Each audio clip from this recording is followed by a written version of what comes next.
In the heart of Baghdad, where once every street glowed with knowledge, poetry, invention, and the wisdom of the world, smoke now rose into the sky like a dark omen. The city that had once been called the jewel of the earth stood on the edge of a transformation so massive that it would change not only the Islamic world, but the destiny of human civilization itself. There was a time, not very long before this darkness, when the Abbasid Caliphate shone brighter than any empire on earth. From Cordoba to Samarkand, from Cairo to the shores of the Indian Ocean, the ideas born in Baghdad traveled like beams of light. Astronomers rewrote the sky. Mathematicians reshaped numbers. Philosophers debated the mysteries of existence. Doctors performed surgery centuries ahead of Europe. And across the world, students whispered one word with awe: Baghdad. But every golden age, no matter how radiant, carries within it a silent shadow, a point where its light begins to dim. And when the Abbasid Golden Age dimmed, it did not simply fade away. It collapsed with such force, such violence, such irreversible impact, that the world that emerged afterward was no longer the same. A new world was born, one carved out of ruins, rebuilt through struggle, defined by power that shifted from Arabs to Turks, from scholars to warriors, from centralized caliphs to fragmented sultans. This was not just the end of an empire, it was the end of an era of human history. As the gates of Baghdad trembled under the hooves of the Mongols, as libraries burned for 7 days, as scholars fled or fell where they stood, a civilization witnessed the collapse of its heart. But from this collapse emerged new powers: the Mamluks of Egypt, the Seljuks before them, the rising Ottomans after them, and eventually the world we recognize today. This is the story of how the Abbasid Golden Age ended, and how the world that rose from its ashes changed history forever. Long before Baghdad's skies turned black with smoke, before Mongol hooves thundered across ancient bridges, there was a time when the world looked toward the east with astonishment, a time when the Abbasid Caliphate rose like a miracle from the sands of Arabia. The Abbasids did not simply create an empire, they engineered a civilization powered by ideas, guided by scholars, strengthened by diversity, and connected by a network of trade routes that touched 3 continents. Their rise was not accidental, it was the result of strategy, revolution, vision, and an unmatched hunger for knowledge. When the Abbasids overthrew the Umayyads in 750 CE, the world expected chaos. Instead, the opposite happened. A new dynasty emerged, one that understood something far more powerful than armies and wealth: the power of intellect. Under the early Abbasid caliphs, especially Al-Mansur, Harun al-Rashid, and al-Ma'mun, the Islamic world experienced a transformation unlike anything seen before. Al-Mansur, the master strategist, founded Baghdad on the banks of the Tigris River, a circular city so perfectly designed that it symbolized harmony, unity, and order. Traders from India, China, Africa, Persia, and the Mediterranean sailed into the city's bustling markets, bringing spices, silk, medicines, books, and ideas. Baghdad quickly became the center of the world, a crossroads where East met West, where knowledge flowed like a river, where scholars wrote in Arabic, Persian, Greek, and Syriac, translating the wisdom of ancient civilizations into new forms that humanity still uses today. Then came Harun al-Rashid, the legendary caliph whose court even European kings admired. Under him, Baghdad became a city of poetry, music, architecture, and unimaginable luxury. But it was not the gold of Harun's palace that made the Abbasids powerful, it was the golden mindset of the era. Harun invested heavily in education, libraries, and scholars. Every major city, Nishapur, Basra, Kufa, Samarra, Damascus, became a center of learning. The caliphate's population included Persians, Arabs, Turks, Berbers, Africans, Christians, Jews, Zoroastrians, all living under a system that rewarded talent and intellect. This diversity fueled innovation. But the true turning point of the Abbasid Golden Age came under Al-Ma'mun, a ruler obsessed with knowledge. He founded Beit al-Hikmah, the House of Wisdom, the greatest scientific institution in the medieval world. Here, scholars translated texts from Greek, Roman, Persian, and Indian civilizations. They didn't just translate, they corrected, expanded, and revolutionized them. Algebra was born. Hospitals were systematized. Optics, astronomy, chemistry, and geography advanced beyond anything Europe would achieve for centuries. Astronomers calculated the circumference of the Earth with near-perfect accuracy. Doctors performed complex surgeries and wrote medical encyclopedias used until the 17th century. Philosophers debated logic, existence, and metaphysics with a depth unseen since ancient Athens. This rise of the Abbasid Golden Age was not limited to academics. Economically, the empire prospered. Baghdad's treasury overflowed with wealth from trade routes spanning from the Atlantic Ocean to the Pacific. Silk flowed from China, spices from India, gold from Africa, furs from the north, glassware and papyrus from Egypt. The caliphate introduced modern banking systems, checks, credit, international trade contracts, innovations still used today. Cities flourished with mosques, universities, gardens, and markets. Art and architecture developed with new designs like domes, geometric patterns, calligraphy, and ornamentation that became symbols of Islamic civilization. Yet, hidden beneath this shining age was a weakness, a small crack forming in the foundation. The Abbasids had grown powerful, but also complex. Governing such a vast and diverse empire was difficult. Local powers grew strong. Regional governors acted independently.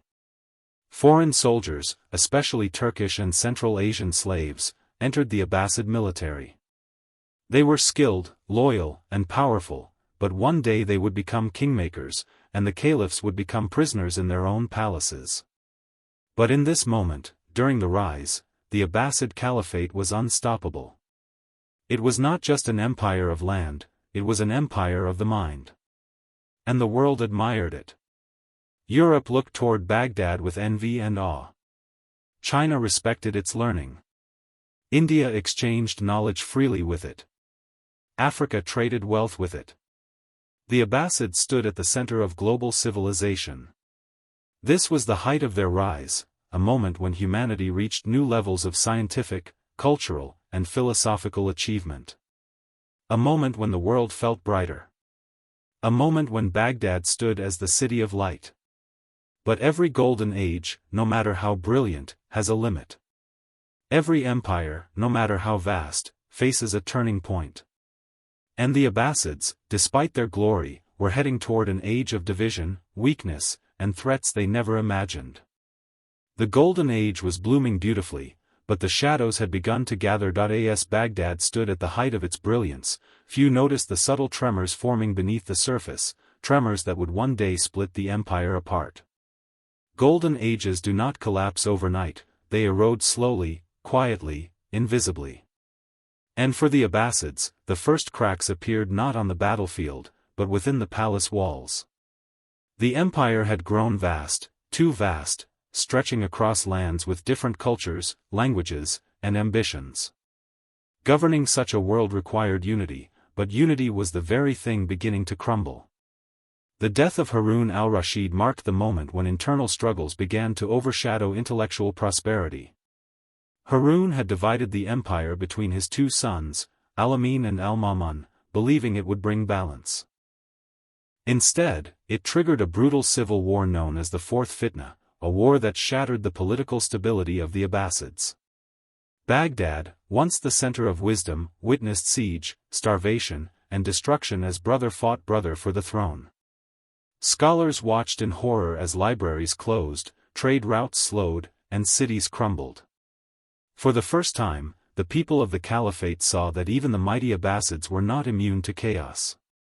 When Al-Ma'mun finally won the war, he emerged victorious but weakened.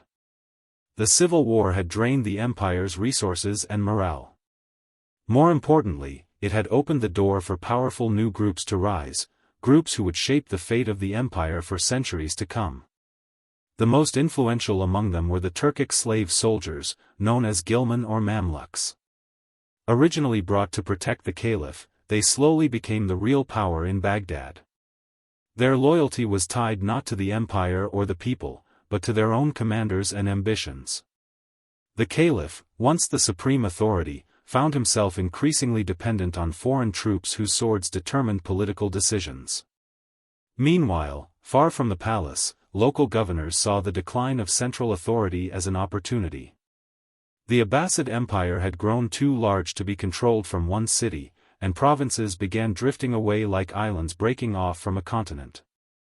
The Aghlabids in North Africa, the Tulunids in Egypt, and the Saffarids and Samanids in Persia started acting independently. They still used the Abbasid name on Friday prayers, but in reality, they ruled their regions as kings. The empire was still vast on the map, but its heart, Baghdad, was losing control. Another invisible crack appeared in the economy.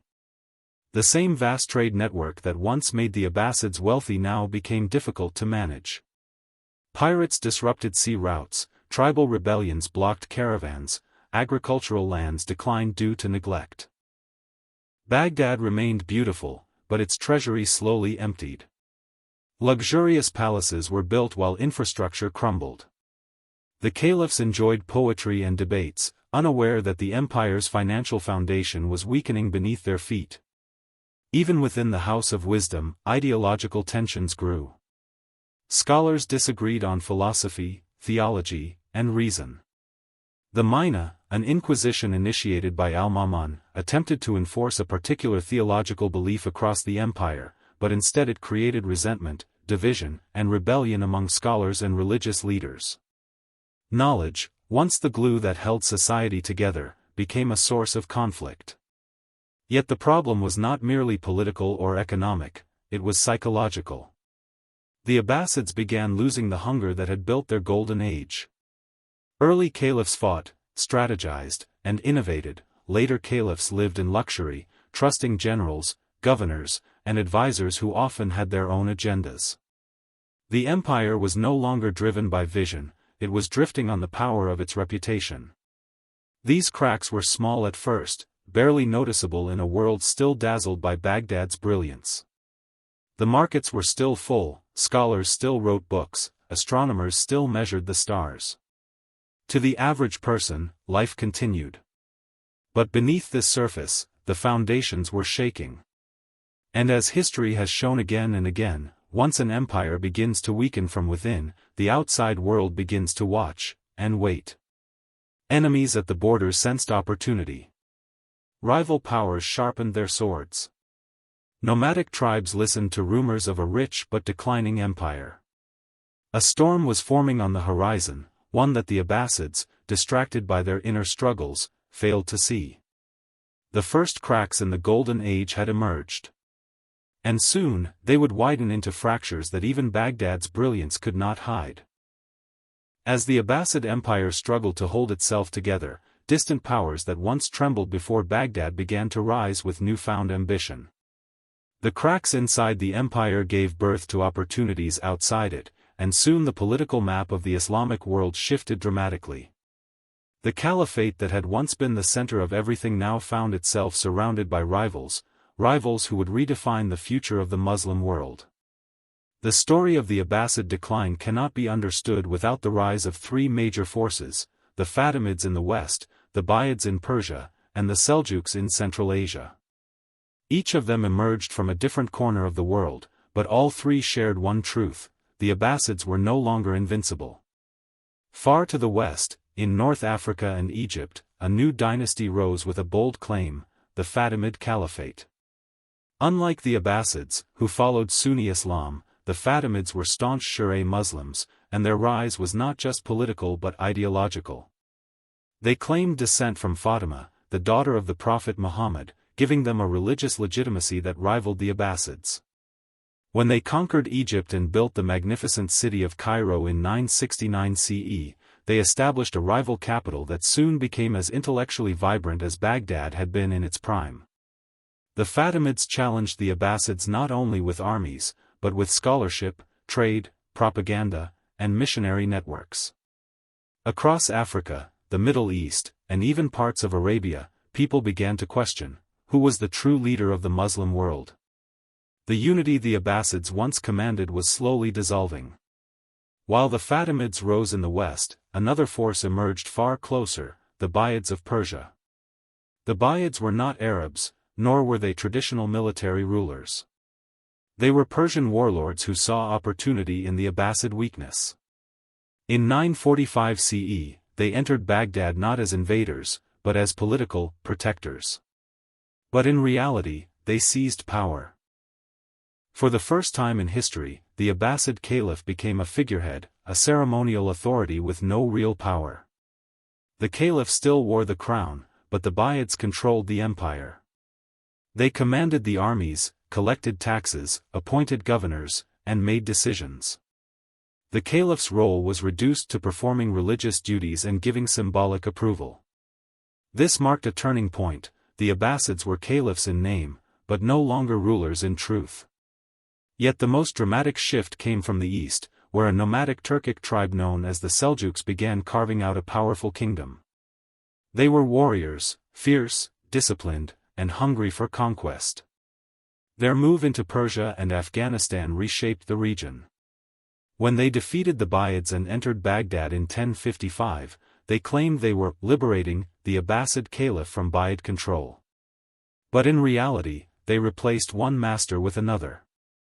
Still, unlike the Buyids, the Seljuks respected the caliph's spiritual authority.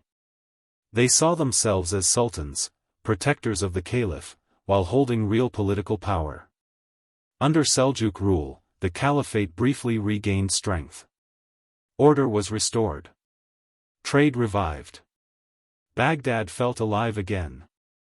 But this revival came with a price. The Seljuks created their own administrative systems, military elites, and regional governors, systems that were loyal not to the Abbasids, but to the Seljuk dynasty. And as the Seljuks grew stronger, they too began to fragment. Different Seljuk princes claimed different regions. Rivalries erupted. The once mighty Seljuk Empire splintered into smaller states, each more interested in its own survival than the unity of the Muslim world. By now, the Islamic world was divided into multiple competing powers. The Abbasids in Baghdad, spiritually respected but politically weak. The Fatimids in Egypt, challenging Abbasid authority. The Seljuks across Persia and Central Asia, powerful but fragmented. Smaller dynasties like the Ghaznavids, Samanids, and Zengids also carved out their own territories. This fragmentation turned the once unified Islamic world into a vast chessboard where each player moved independently. Scholars who once traveled freely across the empire now found borders, checkpoints, and rival ideologies blocking their way. The trade routes connecting the Silk Road became vulnerable to warlords, rebels, and thieves. The caliphate's treasury, already weakened, now had to rely on whatever tribute the Seljuks allowed them to keep. Baghdad, though still respected as the symbolic heart of the Muslim world, was no longer the city that led it. But the most dangerous threat was not even the Fatimids or the Buyids or the Seljuks. It was a shadow that slowly approached from the east, a shadow unlike anything the world had ever faced. A force that destroyed cities so completely that not even their names survived. A storm that consumed kingdoms like leaves in a wildfire. The world did not know it yet, but a new power was rising in the steppes of Mongolia, a power that would one day erase the Abbasid Golden Age in a single, horrifying blow. The Mongols were coming. As the powers surrounding the Abbasid Empire grew, the greatest danger did not come from outside, it grew from within Baghdad itself. The Golden Age that once dazzled the world had slowly transformed into an age of luxury, waste, and political paralysis. The caliphs who once commanded armies, built cities, and sponsored scholars had become shadows of their ancestors. They lived inside palaces so isolated from reality that they no longer understood the suffering of their people or the fragile state of their empire. The early Abbasids had been warriors, thinkers, strategists. The later Abbasids were prisoners of ceremony, trapped inside the glittering cage of the caliphal court. The economic decline began silently. Baghdad's markets, once bursting with goods from 3 continents, saw prices rising and resources shrinking.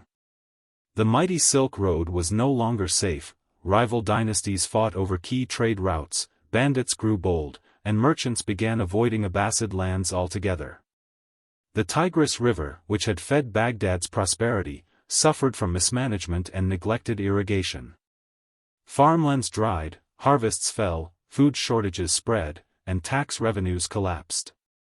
Yet inside the palace, luxury continued. Lavish banquets, gold-trimmed walls, expensive ceremonies, and endless political gifts devoured what little wealth remained. The treasury that once held riches from China, India, Africa, and Europe now struggled to pay soldiers. The military, once the pride of the Abbasids, had become a liability. The caliphs relied almost entirely on foreign mercenaries, Turkic ghilman, Dalamite warriors, African guards, Persian commanders, soldiers loyal not to the caliph but to whoever paid them the most. When the treasury weakened, the soldiers grew restless. When salaries were delayed, they mutinied. Some commanders assassinated caliphs, others installed new ones. The caliphate's throne, once sacred, now changed hands like a pawn in a dangerous political game. No empire can survive when its rulers fear their own army. The decline of intellectual life was another devastating blow. The House of Wisdom still existed, but its glow had dimmed. Scholars fled to Cairo, Damascus, Nishapur, Bukhara, and Cordoba, seeking safety and patronage. Baghdad, once the magnet for the world's greatest minds, now struggled to attract talent. The debates that once shaped the future of science and philosophy were replaced with arguments between court scholars paid to support political agendas. Innovation slowed. Schools declined. The brilliant energy that had built algebra, astronomy, medicine, chemistry, and engineering was fading. But perhaps the most destructive force was political disunity. Baghdad's markets, once bursting with goods from 3 continents, saw prices rising and resources shrinking. The mighty Silk Road was no longer safe, rival dynasties fought over key trade routes, bandits grew bold, and merchants began avoiding Abbasid lands altogether. The Tigris River, which had fed Baghdad's prosperity, suffered from mismanagement and neglected irrigation. Farmlands dried, harvests fell, food shortages spread, and tax revenues collapsed. Yet inside the palace, luxury continued. Lavish banquets, gold-trimmed walls, expensive ceremonies, and endless political gifts devoured what little wealth remained. The treasury that once held riches from China, India, Africa, and Europe now struggled to pay soldiers. The military, once the pride of the Abbasids, had become a liability. The caliphs relied almost entirely on foreign mercenaries, Turkic ghilman, Dalamite warriors, African guards, Persian commanders, soldiers loyal not to the caliph but to whoever paid them the most. When the treasury weakened, the soldiers grew restless. When salaries were delayed, they mutinied. Some commanders assassinated caliphs, others installed new ones. The caliphate's throne, once sacred, now changed hands like a pawn in a dangerous political game. No empire can survive when its rulers fear their own army. The decline of intellectual life was another devastating blow. The House of Wisdom still existed, but its glow had dimmed. Scholars fled to Cairo, Damascus, Nishapur, Bukhara, and Cordoba, seeking safety and patronage. Baghdad, once the magnet for the world's greatest minds, now struggled to attract talent. The debates that once shaped the future of science and philosophy were replaced with arguments between court scholars paid to support political agendas. Innovation slowed. Schools declined. The brilliant energy that had built algebra, astronomy, medicine, chemistry, and engineering was fading. But perhaps the most destructive force was political disunity. Baghdad still shined beautifully from the outside, but the foundations were crumbling beneath it. And as every historian knows, when an empire collapses internally, it becomes easy prey for what lies outside. And in the east, beyond the deserts, beyond the mountains, beyond the horizon, a force unlike anything the world had ever seen was rising with terrifying speed. A force that would soon set its sights on Baghdad. A force that would end not just a dynasty, but an entire era of human civilization. The Mongols were coming, and the Abbasids were not ready. Long before the first Mongol arrow ever flew across Baghdad's sky, whispers had already begun to spread, whispers of a new power rising in the farthest reaches of the east. A people hardened by icy winters, endless grasslands, and a life of perpetual struggle. A people who lived in tents, slept under open skies, and could ride horses longer than any other man on earth. They called themselves Mongols, and their leader was a man whose name would one day make kings tremble, Temujin, later known as Genghis Khan. His rise was so sudden, so devastating, that historians still struggle to understand how nomadic tribes, once ignored by the great empires, suddenly became the most unstoppable military machine the world had ever seen. The Mongols did not march like normal armies. They traveled light, each warrior carrying multiple bows, swords, and food supplies that lasted weeks. They moved faster than any army in history, covering distances in days that took others months. Their horses were small but incredibly strong, each warrior had several, allowing them to switch mounts and never slow down. Their arrows could pierce armor from remarkable distances. Their tactics were unbreakable: feigned retreats, sudden ambushes, terrifying psychological warfare, and total destruction of anyone who resisted. Entire kingdoms that had survived for centuries fell before them like sandcastles struck by a storm. By the time the Mongols finished conquering China, Korea, Central Asia, and Persia, the world understood one truth: no empire was safe. But the Abbasids, caught in their internal struggles, believed Baghdad was protected by its history, its prestige, its scholars, and its imagined invincibility. They underestimated the Mongols. They thought a city of libraries and palaces could negotiate with a nation forged in war. They believed the caliph's spiritual authority would make the Mongols hesitate. But the Mongols feared no king, no religion, no dynasty. They respected only strength, and the Abbasids no longer possessed it. By the time Hulagu Khan, the grandson of Genghis Khan, set his sights on Baghdad, the Mongol Empire had already become the largest land empire in human history. Hulagu was not just a commander, he was a master of siege warfare. He carried engineers from China, Iran, and Central Asia, each expert in destroying fortified cities. He built catapults the size of buildings, siege towers taller than walls, and weapons designed not just to defeat enemies, but to erase them. Hulagu's mission from the Great Khan was clear: destroy the Abbasids. End the caliphate. End the era of Baghdad. The Abbasid caliph at the time, Al-Musta'sim, made the greatest mistake in the history of his dynasty: he underestimated the Mongols completely. Instead of strengthening defenses or calling powerful allies, he assumed that the prestige of Baghdad would intimidate the Mongols.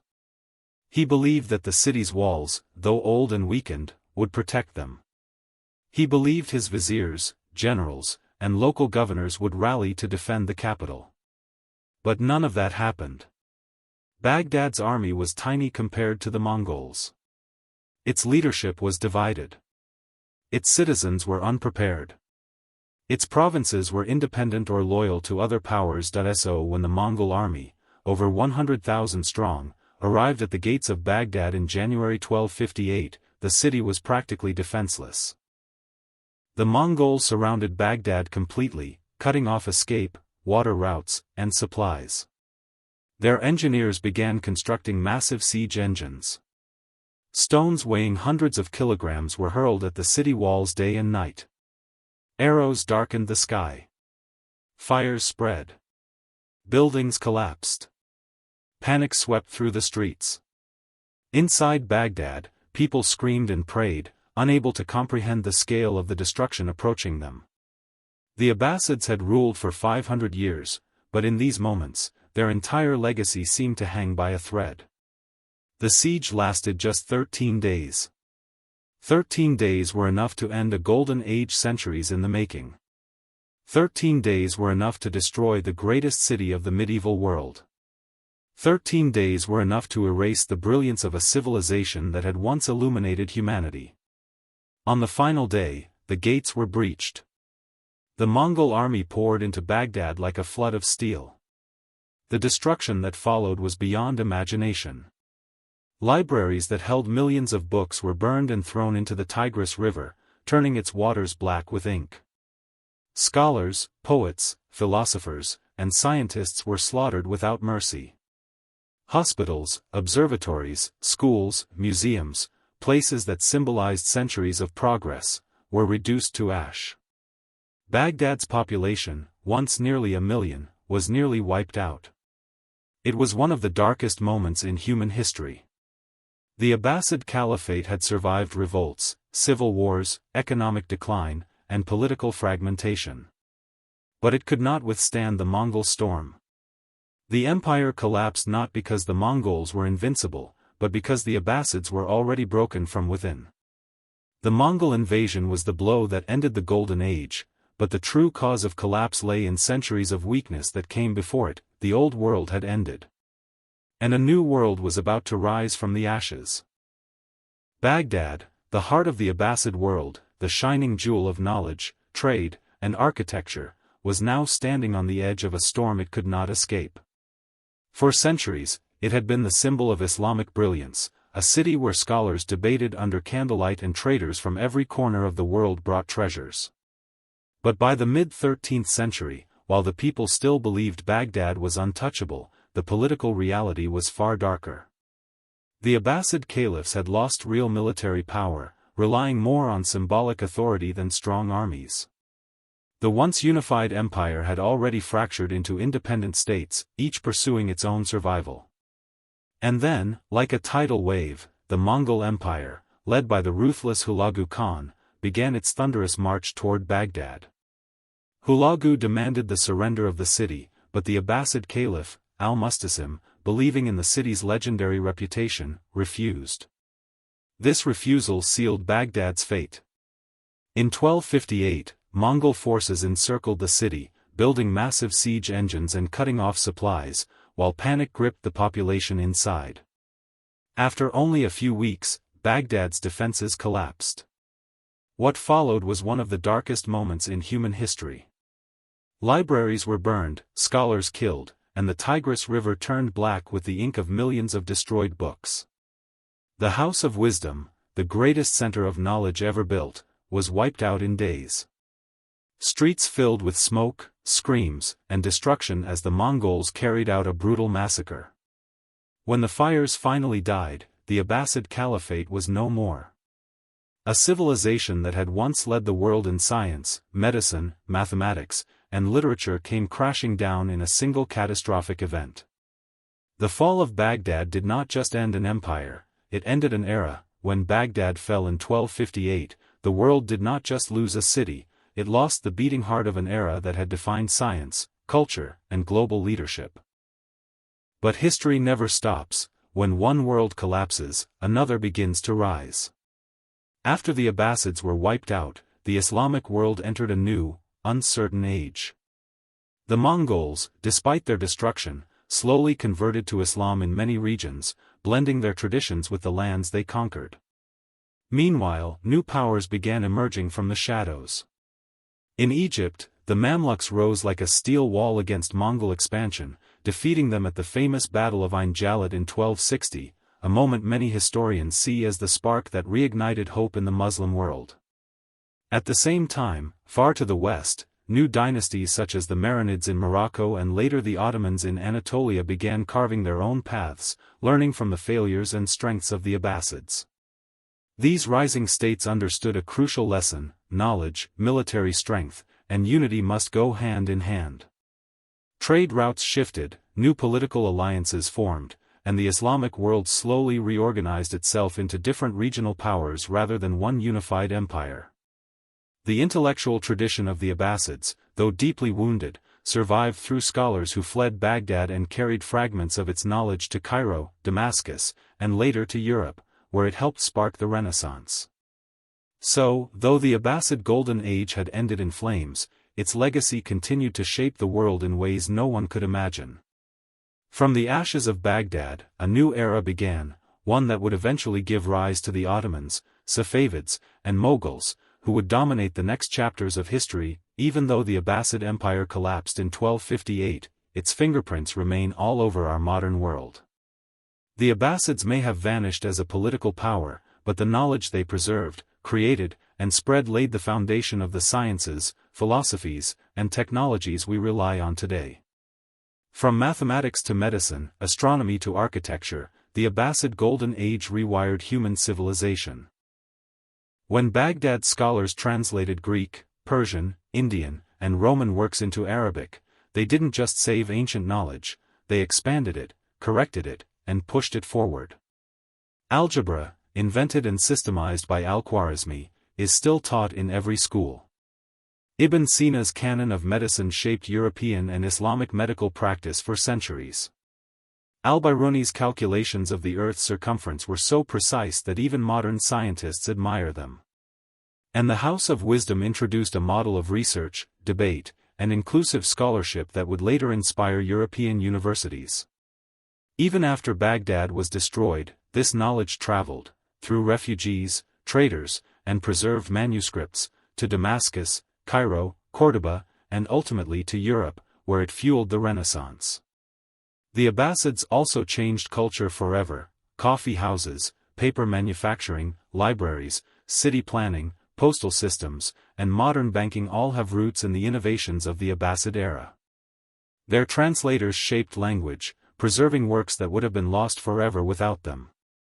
Their philosophers explored logic, ethics, and the nature of the universe with courage and curiosity. And their scientists laid the early foundations for optics, engineering, and chemistry. Today, when we use algorithms, hospitals, libraries, observatories, maps, or even algebra homework, we still live in a world built partly by Abbasid minds.